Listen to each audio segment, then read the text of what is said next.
Hi, I'm Cristina Smith, creator, along with my brother, the super brilliant puzzle master Rick Smith, of the award-winning, best-selling, super duper fun puzzle books and philosophy book, Yoga for the Brain series. Today we are celebrating the fifth book in the series being released, Inspired Wisdom Word Search Yoga for the Brain, which features 60 contributing authors. How are we celebrating?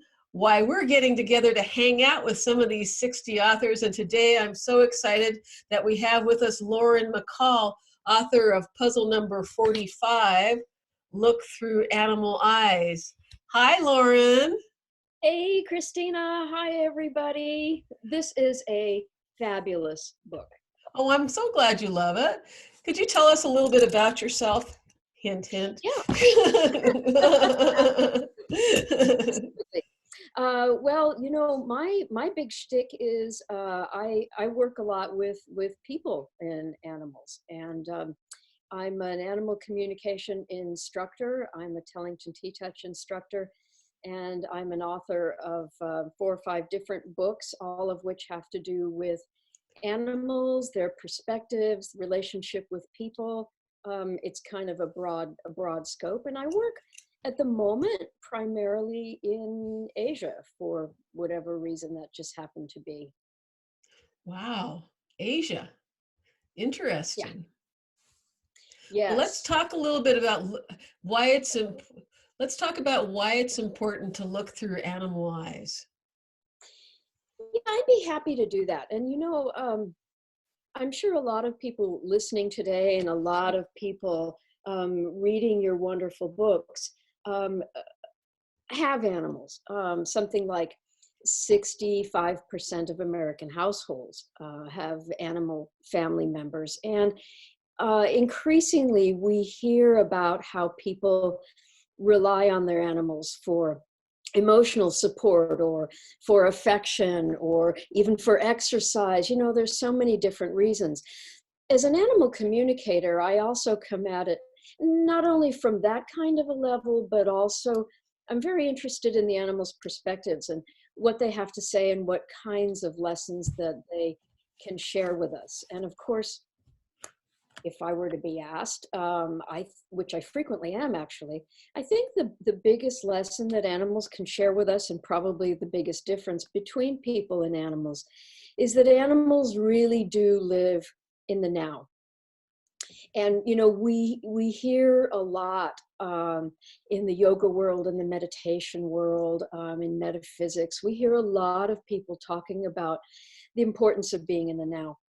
But I think we have the opportunity to look at animals and to actually use them as role models about being in the now, as reminders, as we weave our way through the day together with our animals, observing them and how they're enjoying life and how they can take enjoyment and happiness out of the simplest of things. In your award-winning co-authored book with me, Animal Wisdom Word Search Yoga for the Brain, we talk a lot about the yoga of now. So animals definitely perceive time differently, right? Well, yes and no. Interestingly enough, their sense of time is quite similar to that of people. The difference is, of course, that they don't wear watches and they don't have calendars. They don't do Thursday, and we don't talk about next week. That doesn't mean a great deal to them. But I think in terms of how they feel time as it impacts on their life. We humans, of course, we think a lot about the future. And often that's a fun thing. Oh gosh, I'm daydreaming about my next vacation, or I'm looking forward to this, that, or the other thing. Sometimes we look at future apprehensively. We tend to focus on the past. But for them, of course, because they live in the now, and admittedly, their lives are not as complex as ours, right? They don't have to worry about getting up every day and going to work and paying the mortgage and buying the car insurance and all that kind of thing. It does enable them a certain freedom to just focus on their present environment and to deal with things that are happening in front of them, and to enjoy the possibilities. Every moment has a potential for joy. Well, and they help us humans with that. They are such teachers for us in that regard. So in Animal Wisdom Word Search, Yoga for the Brain, which is, really a wonderful book, because where else are you going to read and discover the perspectives of 60 different animals, both in the wild and domestic animals? So can you talk a little bit about some of the animals that you spoke with in the book? Yeah, absolutely. And they're really, one of the fun things, working with you was such a delight. And the creative process of weaving together different stories that animals in different parts of the world and in different living situations, zoos, aquaria, as you say, companion animals, a lot of wild animals, weaving together their stories was a lot of fun. And one of the things that I think both you and I really appreciated out of this was that there's a certain harmony of perspective that emerges from a lot of these stories and conversations that kind of comes through really irrespective of whether they're, shall we say, a companion animal, a dog or a cat living in your home in San Diego, or whether they're rhinos, in South Africa. A lot of them talk about the interconnectedness of life. It's interesting. I recall very well, and I'll just give you a very short snippet. I spoke with a Japanese giant salamander. They're very endangered, and imagine them as sort of 3-foot long salamanders that traditionally live in the rivers of Japan. And this salamander was talking about the difficulty that various species are having around the world.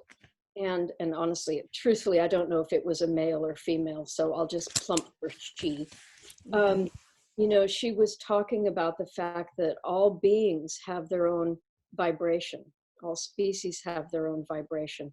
And it's that vibration, that individual vibration, that creates the song of Mother Earth, which I think is really lovely.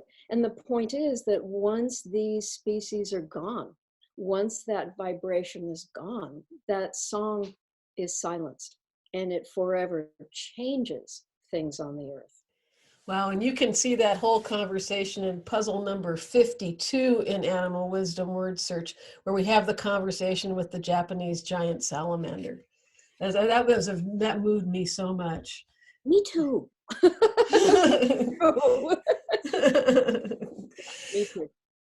Well, Animal Wisdom Word Search, not only is we think it's a great book, but it even won a gold medal award, literary award in Reader's Favorite in 2019 for the best book in the animal category. So we're not the only ones who are wild about it.